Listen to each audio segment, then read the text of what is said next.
Hi, I'm Detroit City Councilman James Tate, representing District 1, and many of us remember high school as a challenging time in our lives, but none of us experienced what this current generation of high school students have had to go through during the first 6 months of 2020. A global pandemic that has taken the lives of thousands around the world. Nationwide protests in the face of injustice during this same global pandemic.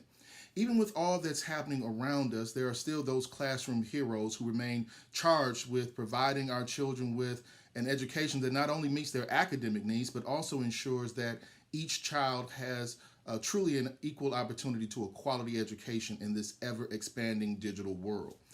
Joining me today to talk about distance learning from a high school perspective, as well as how so many months away from the classroom can affect a high school student's future, is Principal Nicholas Brown of Academy of America's High School, Principal Joseph E. Hines II of University Prep and Design High School, and Francis Matthews and Christian, who attends Detroit Learning Academy High School.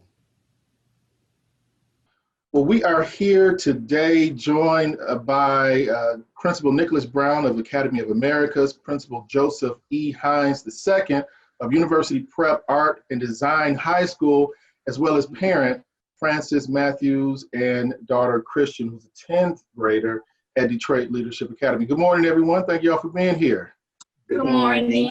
I want to start by, first of all, like I always do, asking just in general, how are you all navigating and faring personally in the pandemic, especially, you know, when we start talking about the principals, people just see you for a title. They don't necessarily understand that you also are going through this with your family. Principal Hines, we'll start with you first. How are you doing? And how are you and your family doing in this? I am taking this one day at a time. I think the important thing I'm taking away from this entire experience is number one, just the connection to community. So like, how am I checking in on my family? How am I checking in on myself and finding that balance, recognizing as an educator, my students and fellow colleagues in the work, our family. And so doing some self-care, taking moments of clarity, you know, praying and just really being okay with the present of what I do know I have and the things I can't control. Yeah. That's what I've been doing. How about you, Principal Brown? So far so good. Family's healthy. Keeping tabs on the school community as well. Silver lining has been, you know, there's been a lot of conversation over the past few years, as much work as we've been doing, how much that work takes away from family. So silver lining has been being at home, being around the wife and kids, you know, has been nice to kind of reconnect in a way there. And time you kind of feel lost getting wrapped up in schoolwork. So it's nice to be able to kind of have the best of both worlds, do school while your family's around as well. So that's been good. Good. And Ms. Matthews and Christian, how are you guys? We talked a little bit earlier. How are you guys doing in this pandemic quarantine situation that we're in now? Well, we're hanging in there. We're practicing distancing when we do have to go out. We don't go out often, but I'm enjoying my time with my daughter, just staying prayerful, reading a lot, talking a lot, getting to know her. She's getting to know me.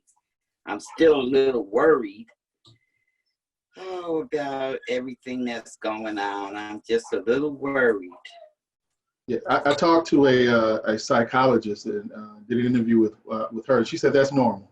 So don't worry about that. You know, these are uncharted territory. This is uncharted territory for so many of us. And it's okay to be worried. It's okay to be concerned. It's okay to, at one point, just scream out and go outside and just enjoy yourself as well. Don't feel guilty for doing that either. So every emotion you're going through, I match them. I'm sure everybody here on the panel matched them as well. So we're just glad that you are here, being able to share this moment with us right now. We're going to go into the educational aspect. Before we do that, you know, as we see here, we have two men of color as the lead educators or lead administrators at their school. Prior to that, you were 2%ers, I'm sure.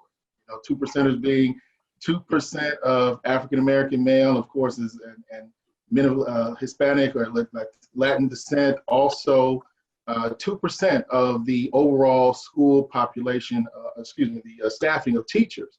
Why do you think that is? And what do you think can be done to change that disparity, if you will, when you start talking about men of color pursuing the occupation of education? Either one of you can begin. Okay. It's like that awkward space in the, Right. who's gonna speak first? You know, Right. you go, I'll go after you. We'll trade off. Yeah, I think, one part obviously is, we in the educational field have not done the best job of promoting our practice, promoting, our career. We spend a lot of time focusing on other careers, doctors, lawyers. Kids have a lot of focus on athletics or, it seems anything but education. And I know teachers, educators in the job, as hard as it is, a lot of what public perception has been about the job in years past, which interestingly enough is changing a lot. I think one thing this pandemic has brought to light is just how challenging it is to educate children and how much of a skill set it actually is. It's not something anybody can just do. Yeah. So I think that's one thing that's been brought to light in this process. I think people have a lot more appreciation for the profession and the work that we do. And hopefully we'll come out of this with a lot more respect about the craft and what's involved in it. So I think that's a good thing. But yeah, I think ultimately it comes down to just, we need to do a better job of promoting what we do and putting the love out there. But it seems we spend so much time on the defense, protecting ourselves and having an answer to, being blamed for a lot of society's ills and the problems that is with teachers and educators, and I think in the media get beat down a lot. And that too doesn't add to it being an attractive option for a lot of people, especially men, young boys. But at AOA, for example, we started a career pathway to try to grow our own bilingual educators in our high school. So we're reaching out to our students, trying to do a lot of promotion to get them to look at education as a career pathway, and trying to do more to put more of what we love about the profession out front, so that they see that part of it as well. Because it is hard work, but it's extremely fulfilling in spite of everything. And that's not something everybody gets from the work that they do on a daily basis. So that's one thing that we try to do at AOA, to try to increase the number of educators. And I know Principal Hines, you're a member of BMEA as well. You want to talk about that and what is BMEA and your journey as well? Yeah, no, absolutely. I echo some of those same sentiments as Principal Brown. I think Black Male Educators Alliance of Michigan is an organization that was started several years ago by Dr. Curtis Lewis, and it has a phenomenal leadership team. Michael Payne, some phenomenal individuals who are trying to tackle the exact statistic you listed. 2% of educators inside spaces are Black males. And so how can we recruit, how can we retain, how can we provide intentional professional development that's holistically supporting Black male educators, and how can we affect policy? And so those are some initiatives that we are focusing within BMEA. And I think as a leadership team member, as a person who believes in that, I'm a direct result of educators. So I actually have my parents behind me. It just so happens that happened in spirit, but they're educators in DPCD. My mom was 40 plus years. My dad is at 30 plus, and I didn't want to go into education. But the Creator has an interesting way of putting you in a pathway that you can't refuse. And so I've spent 10 years in education, but that wasn't the intention going to school.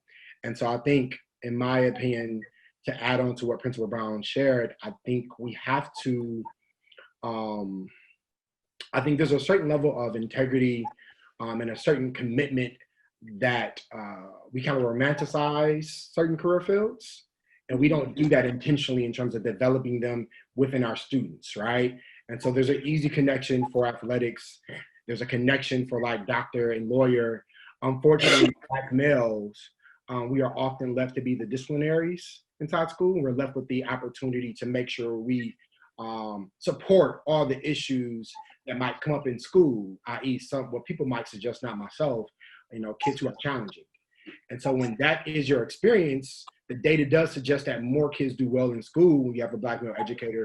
But sometimes that interaction is coming from a lens of correction with love.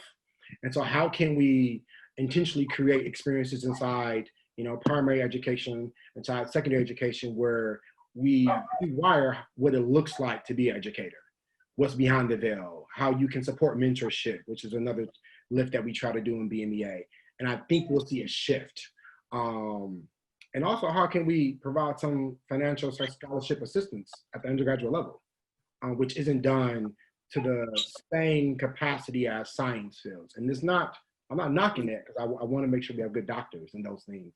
But I think it sounds like it's multi-layered. It's multi-layered, multifaceted, absolutely. So now we're looking at life in the pandemic. And I know that the governor indicated some time ago, a number of weeks ago, she said that, or the state of Michigan indicated that schools had to have remote learning, distance learning, whatever we want to call it, in place by April 24th. I know DPSCD went into place in, I believe it was April 20th. The school system rolled out its distance learning, remote learning. So far, how's it going, Principal Brown? What kind of feedback have you gotten from parents and teachers? Yeah, I think going relatively well in terms of better than expected for something to have come up so quickly. One good thing has been, particularly for older students, because smartphones are virtual computers, and the platform we're using can at least be accessed through a smartphone. We've been getting around 70% and above connection with our students, either through online computer, smartphone, or just making direct phone calls. So I would say that that part has been good as far as the amount of kids out there who are kind of ready to some capacity to access. One of the challenges has been families with multiple children, making sure they all have an opportunity to get on, managing a schedule in a way where there's not too much overlap. But for the most part, I think it's been pretty good and getting better each week. We're seeing increases each week as far as kids that are able to get on and have access. So that part has been good. So, Principal Hines, Dr. Hines, what kind of feedback have you gotten from parents? This was something nobody expected, to on a dime go to distance learning. You had to also deal with the food insecurity as well in some families. How has this distance learning worked in your particular school? So it's been a process. I think we have done a great job at falling forward. There were a couple of areas of focus: is how could we keep the instructional integrity of what we're providing parents? And so we were able to create synchronized lessons that allowed students to tap into content on particular days at a minimum of 2 interactive virtual sessions, and then provide 3 30-minute office hours for parents and students to tap into to get additional support. And so that's handling the academic lifting component. We were able to implement a distribution of technology to to parents and students when requested, that allowed us to get up to one-on-one to the best way possible. We've had some parents who have had challenges within the family. And so I think by challenges, they dealt with death, they dealt with food shortages. And so we have a food distribution program that happens every Monday. I think as it relates to University Prep Art and Design High School, how we have approached this, I think, kind of coincides with a proverb that I've been meditating on, for the last several weeks, and it's the greatest soloist can't sing harmony. And so we relied heavily on our community and our partners and just our connections to our kids. So not every parent picks up the phone. So what students can we tap in? So we have crew check-ins. We have some things that have been successful, some things that haven't been successful. And so we're learning daily. I think online, we've realized that our students engage in social platforms, Instagram or TikTok or, those different things. And so we have a vibrant Instagram page where we post what each grade level is doing, the classroom code, so that parents and students know what to do. We have a Wellness Wednesday that my social worker does that gives an opportunity for students and parents to relax, relate, and release. We try to do a Throwback Thursday, just trying to capitalize on what it means to remember what the schooling experience was prior to the pandemic, understanding that we still can create those moments of joy and success moving forward. We have a Mustang News that my assistant school director of culture puts on, where they kind of gives a recap of what's going on and some highlights. And we also have Motivation Mondays, where we try to get like this word of encouragement. And so we have seen some successes in terms of like students engaging. And I think the biggest thing is my school is about relationships. And so understanding that the schoolhouse is a form of community. And within the Black community, it is a sacred space. It's a space that we convene, we come together. And so to not have that, it requires us to reimagine what community looks like in the virtual space and try new things. Because we do have those stories of, I miss school. I want to, we have some challenges with students who are like, home is not always a safe space. And so we're constantly figuring out ways to support those students across the board to make sure that we do our best job at creating community outside of the schoolhouse, understanding how important our building is and our connection to our student is. And so it's one thing to hear it from the administrators, the folks who are laying out the plans and executing them. It's another thing to hear from a student and a parent who's actually having to experience the remote learning. Again, just like the teachers and administrators who had to pick this up on a dime, so did you, Ms. Matthews and Christian. Tell me, how is the distance learning process going for you? I know this is completely different. We talked about it earlier. How's it going for you so far?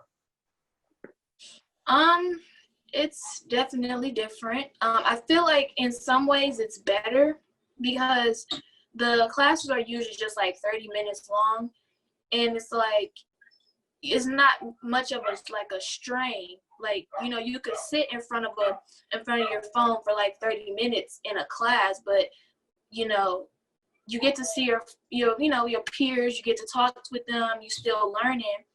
But it's something about actually being there in the school physically, where at lunchtime, you're gonna meet up with your friends. It's always, it's cool. But it's better also because, conflict, there's no fighting, there's no, arguing back and forth. The teacher has a way where if they want the class to be quiet, they can mute everybody and still teach, But I do like this way because I'm able to focus more, and it's just, I don't know, I kind of like it. Yeah, we're gonna get into that because I know that I talked to Superintendent Nikolai Vitti, and he talked about what school may look like moving forward. And I'm sure a lot of superintendents of various school systems are talking about the same thing, which would include some blended learning that you're just talking about. But to actually hear you say that you're taking some positives out of this, I think is the message that many have to start to embody, because though it is scary, it's new, it's different, there's some good that we can take out of this as well. When we look at K through 8 education, it's a little bit different than when we start talking about high school.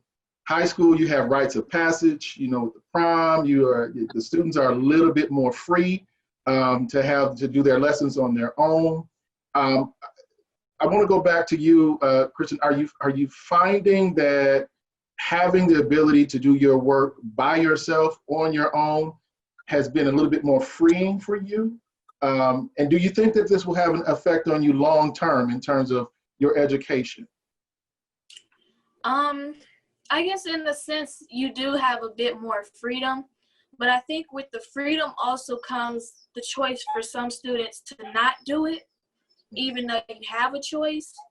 But speaking for me, I feel like because my grades right now, when I was in school, they weren't the best, but I feel like they're giving us a second chance. And all you literally have to do is show up and participate and you get your grade. My grades are going up. And I feel like it's a nice thing that they're doing where it's like, well, as long as you show up, you shouldn't get anything lower than a C.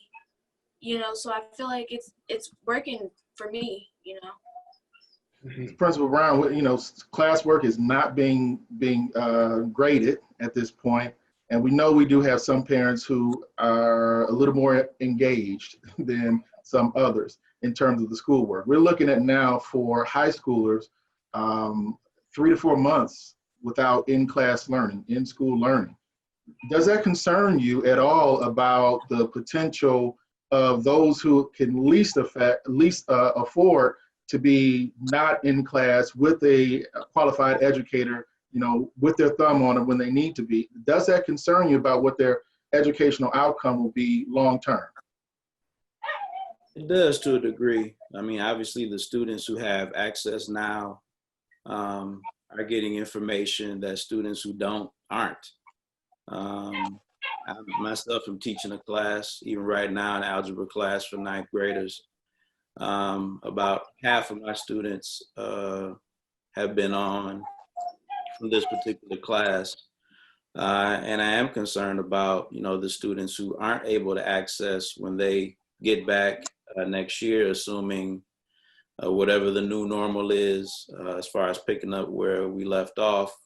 Certain students being a bit more prepared than others, having had more information than others. So that is a concern. I think what is going to require of us as educators is to do even more what we've always done, which is attempt to meet all the students where they are individually and to try to individualize what we do as much as possible.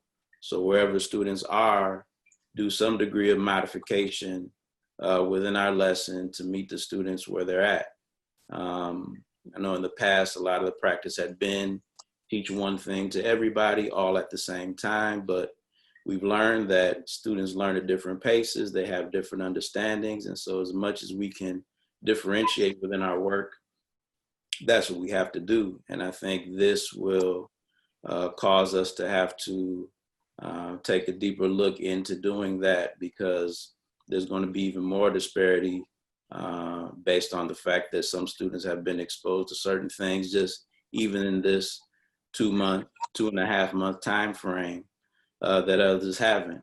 But also we have to trust that parents, if they can, are doing their part at home. I have staff making phone calls on a weekly basis to folks that can't, to all parents in general, but with a special eye on folks that have not been able to engage, just to kind of keep up, to keep track, to see how they're doing and what their progress is. So we're doing everything humanly possible to contact everybody on a regular basis to see where they are, but it is concerning. So, Principal Hines, when we look at the education, that's one thing, but we also have to look at the emotional aspect that, this COVID quarantine situation is creating for so many of our young folks. Some may have lost someone. We're not talking about potential lifestyle issues that created a loss of life, if you will. We're not talking about a long-term illness. We're talking about something invisible that is still very spooky and scary to a lot of folks. Mm-hmm. How do you believe that will affect the young person that you're going to potentially get back in your classroom and in your classrooms and now be held responsible for educating them, in addition to the potential of this bifurcated system of learning, remote, distance, in person? That's a lot to handle. Yeah. You said it best, it's a lot to handle. I think I'm reminded of some of the things we do in our space when we have students who share, hey, I've lost a loved one, or we've had students we've had to bury as well, right? And some of those things surround having intentional support to our school social worker.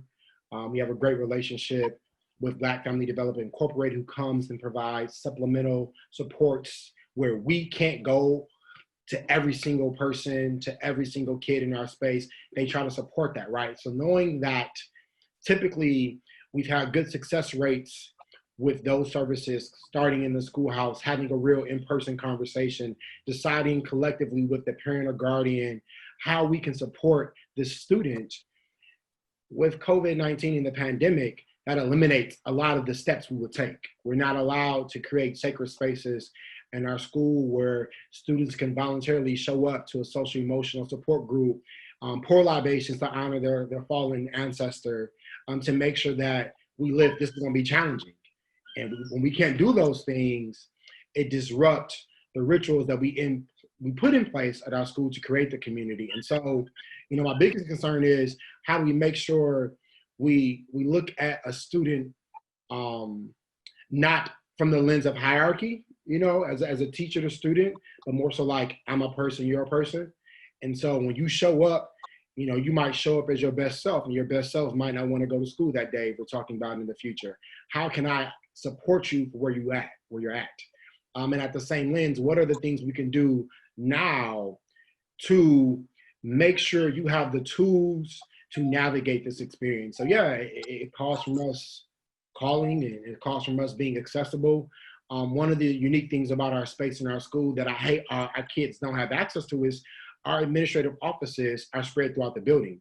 So I'm located on we share a building with CCS and our middle school, and so we're on floors 3 and 4. And so when you have the ability to kind of knock on your principal's door when you're having an issue, and I'm going to answer, it's a different experience. Or you can go to your assistant school director, go to the English instructional coach to kind of have this kind of conversation because you have a relationship, right? And it's not about everybody having the same relationship. It's about making sure with teachers and staff, we support and show up for our students. So when you've eliminated that experience, and now we're getting to the fall, we don't know how we can engage with our students, but we're hopeful that when they show up, some of the things that we were used to doing, we can still do, and that we can recreate or create how we can move forward to support the spaces where I just can't come to school today because I'm dealing with life challenges. And I think that's the real case of what we're seeing right now in real time.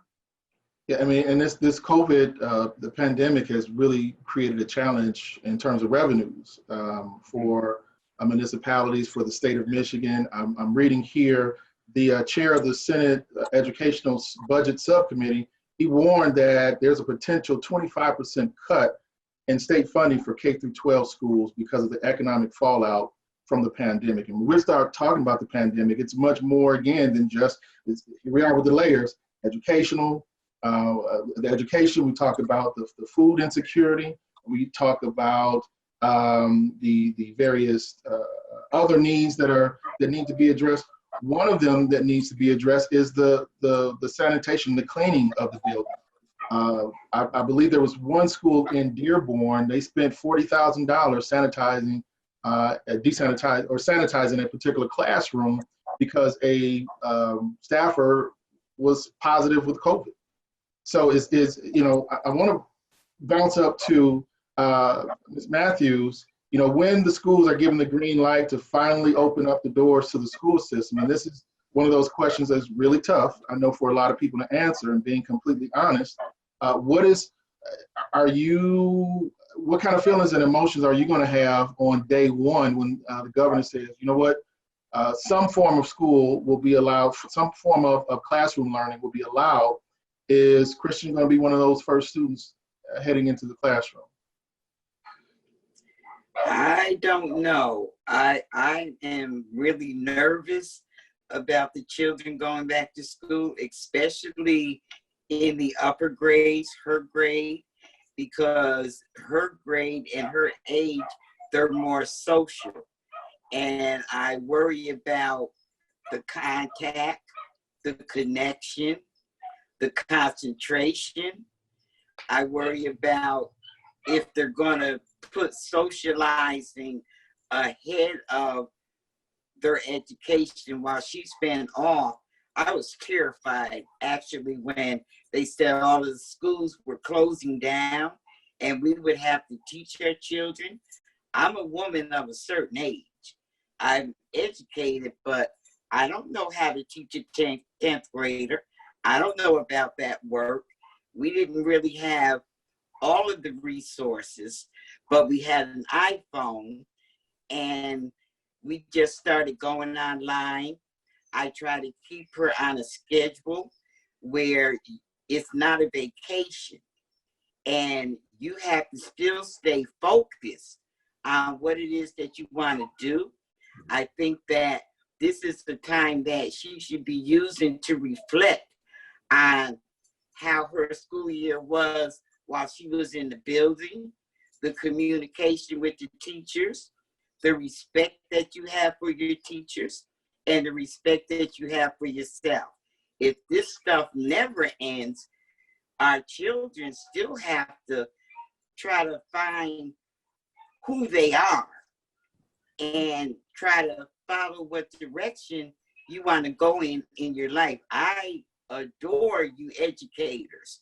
And maybe some of them problems that I thought might have been the school's problems, nope, it was her. And concentrating. And when she says that she can focus better, I see that she's focusing better.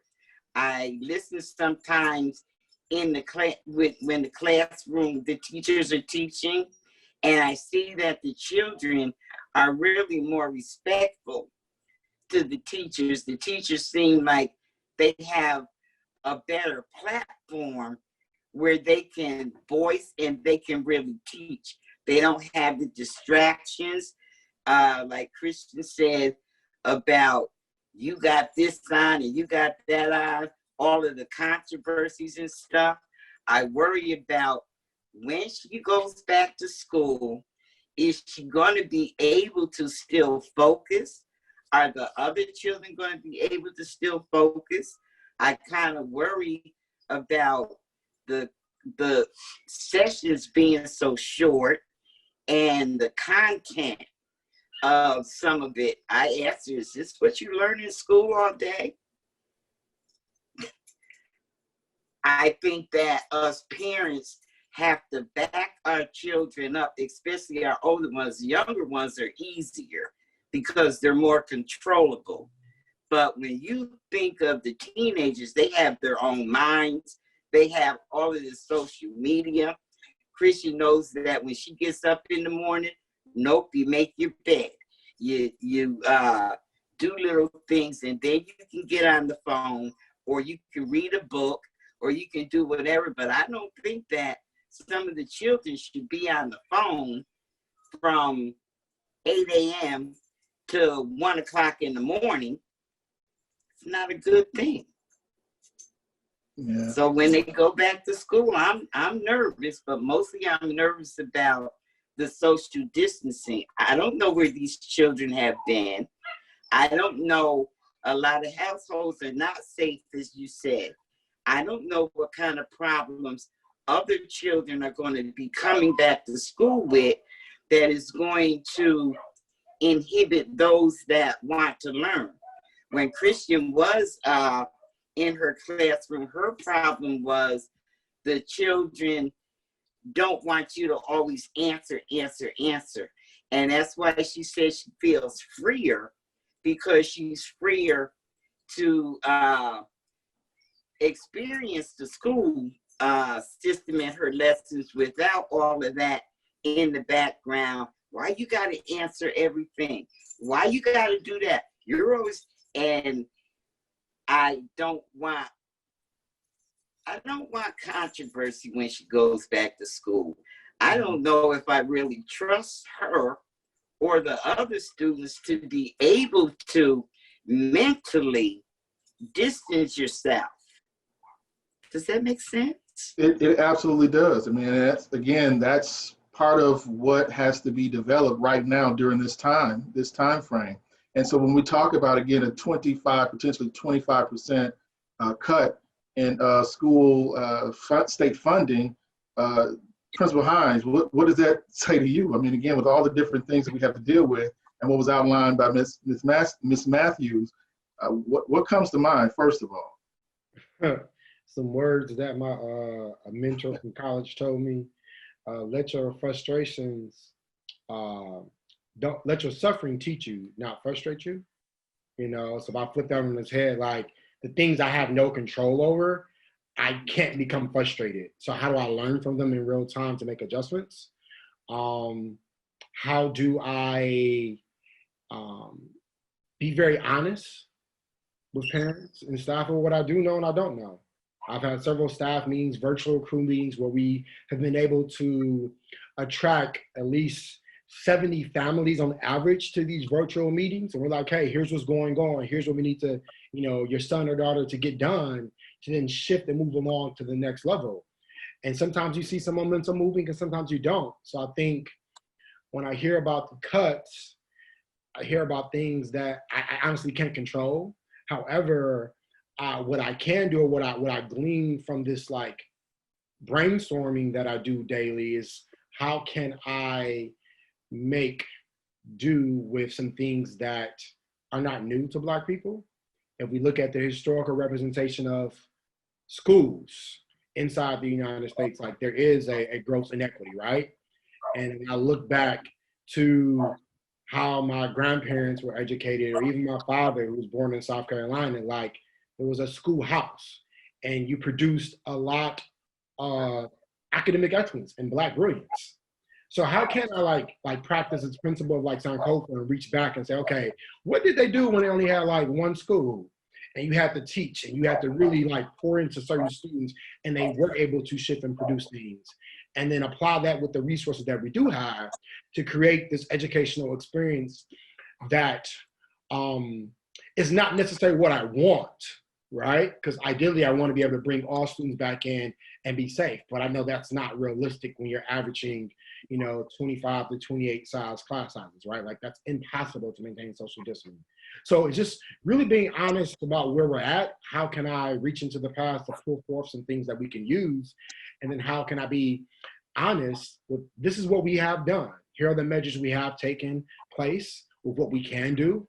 And then push forward through those frustrations as opportunities that, you know, for success, and then assess.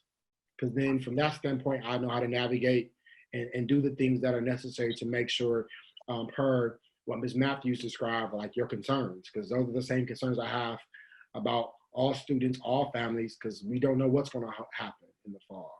Yeah, and I'm sure, Principal Brown, you have some of the same concerns about, you know, when the doors are open back at the school, even for your teachers and the rest of your faculty.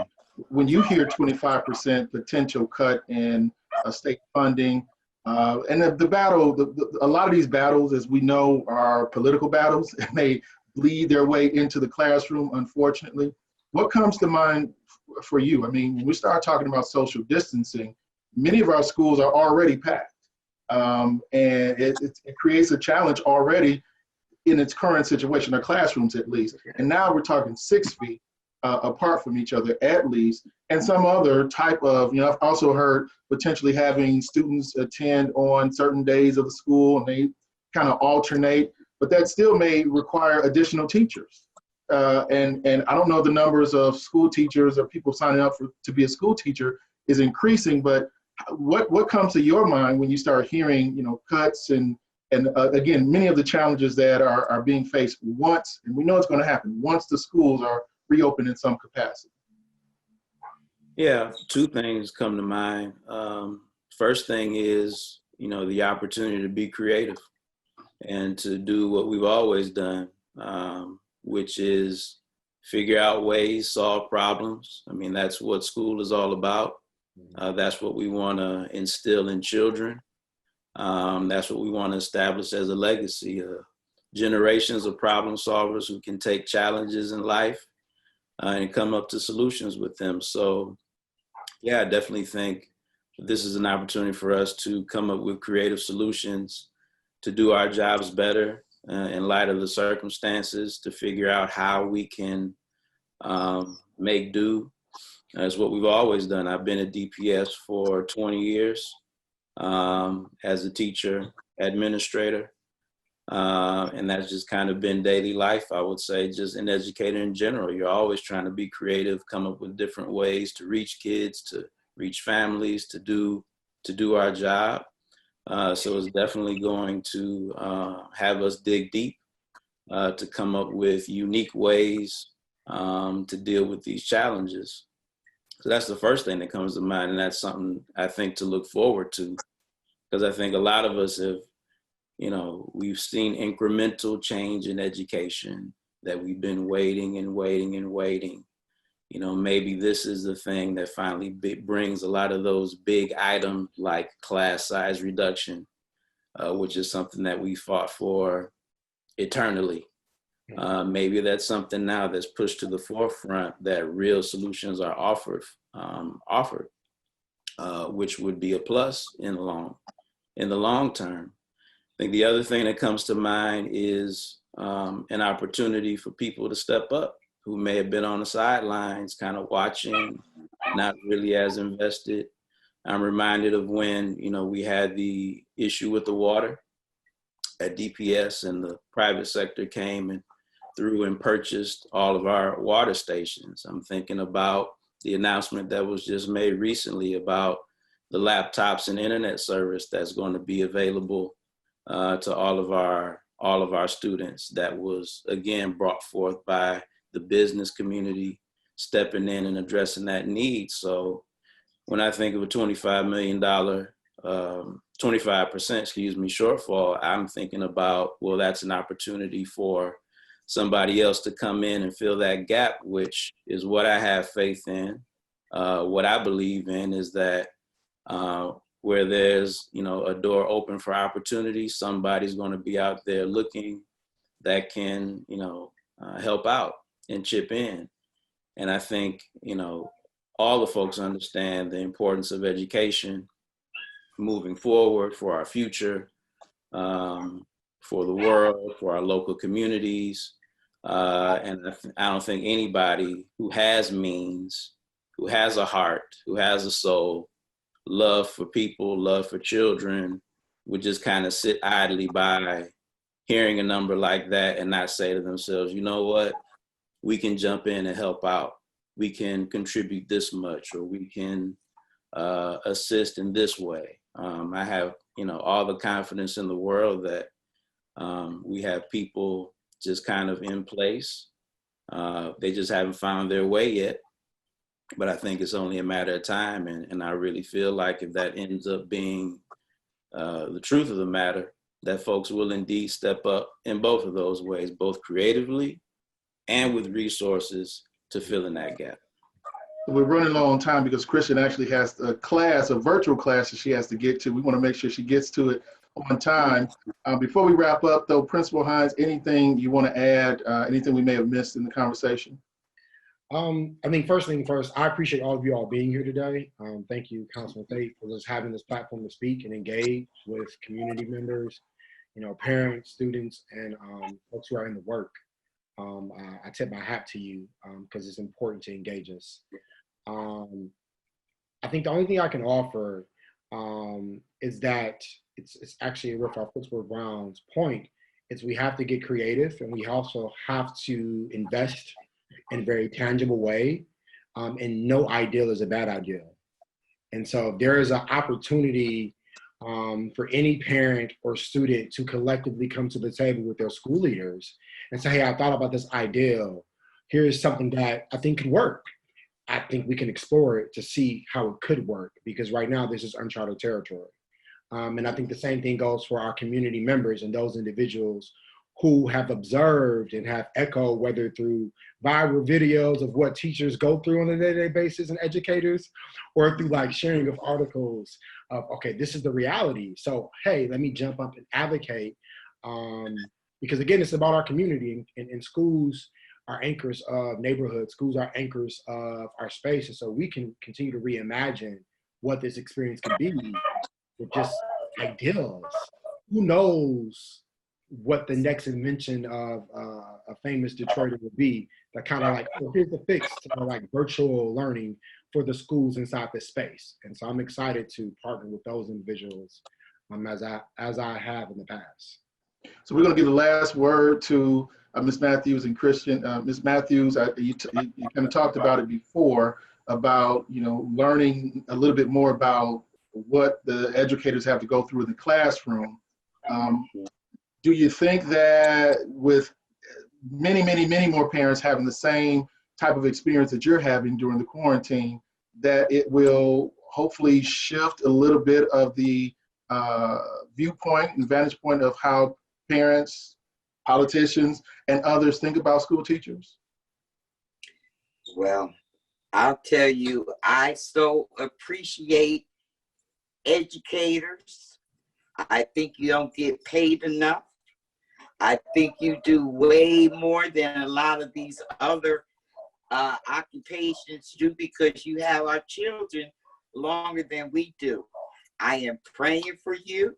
I appreciate you. You're doing a fine job. Thank you. Awesome. Thank you. So, Christian, I know you indicated the remote learning has its positives. We always take positives out of any situation. I think that is a great way to look at things. But I'm sure there are some things that you would, look forward to when you get back to school. Is there anything that you want to pull out that you're looking forward to when the doors do finally open to the school buildings? Yeah, I definitely miss my teachers. Obviously I miss my friends, I've been talking to one of my closest friends, almost every day, but it's never gonna feel like, it's always gonna be so much fun to go in that lunchroom and see everybody, even though the distance. And one thing I was gonna say is, I feel like the separating the school days, like have one group of students come in one day and then the next day, I personally think that's an amazing idea. But I also wanted to, what about the smaller schools? Because my school is a one-story, and I know 2 years ago Detroit Delta Prep closed down, and all of those students from there came to our school. So I just want to know, like, how would we go about for the smaller schools, separating and stuff? Obviously, the lunch in the classrooms is a good idea, but then there's going to be people that want to go to another classroom because their friends are in that classroom. So I know you're not going to be able to do this without stepping on any toes. So it'll definitely be something to see how it all come together. Parents have to redirect the children's thought pattern. And education is no joke. It's not easy. Everybody is not equipped to do it. We have to change the attitudes of our children, probably starting earlier, but right now, this is where we are. We have to redirect them. Okay. It's a good point. Good point. Great point. I want, you said, had something you want to add? Yeah, one more quick thing to add. Sure. Make me think about it. I think it's also important to recognize a lot of our class of 2020 didn't get those end of the year activities and those things that they're looking forward to. And so we have reimagined like what graduation could be. And I think for those who may watch this and those who won't, please pass the word that whatever way your school celebrates, it still is acknowledging the hard work you put in. And so I think, although we can collectively celebrate as a whole, whatever way that we choose to celebrate, when you get inside the house, that degree still matters, that diploma still matters. Even if it didn't come with the pomp and circumstance of the big graduation, I don't want us to miss out. And that's something I've been like echoing to my seniors, like it still is an opportunity to celebrate you. So to those class of 2020 seniors, I just want to congratulate you on this platform as well. Principal Brown, I know you want to give a shout out as well. I saw your hand. Yeah, I mean, just a shout out also to my graduating seniors, 2020, really all seniors in Detroit, Michigan, just all the way around. We definitely feel it in our heart and soul that things are different. But like I said before, it's just a chance for us to find new ways to express it in a different way. And we're going to try to do everything we can to make as big a deal of it as possible, extending ourselves beyond what we would normally do, as we've seen examples of already, and it's inspired us to think creatively and think outside the box. So yeah, I would definitely echo that same thing, and looking forward to just brighter days ahead. We want to thank all of you for joining us this morning. We really appreciate it. I think it's a very valuable conversation that we should be having all across the city of Detroit. We're starting it right here at least, and we're going to spread it out. So Dr. Principal Joseph Hines II. I got it right. Good prophecy. I'll take that. There it is. University Prep Art and Design High School. Also joined by Nicholas Brown. He's the principal of Academy of Americas, and Francis Matthews and her daughter Christian of Detroit Leadership Academy. Thank you all, and please make sure you and do whatever you can to enjoy your families, but please stay safe the best you can. Absolutely. Thank you. Thank you, everybody. Thank you. Thank you. Y'all take care. Okay. Thank you.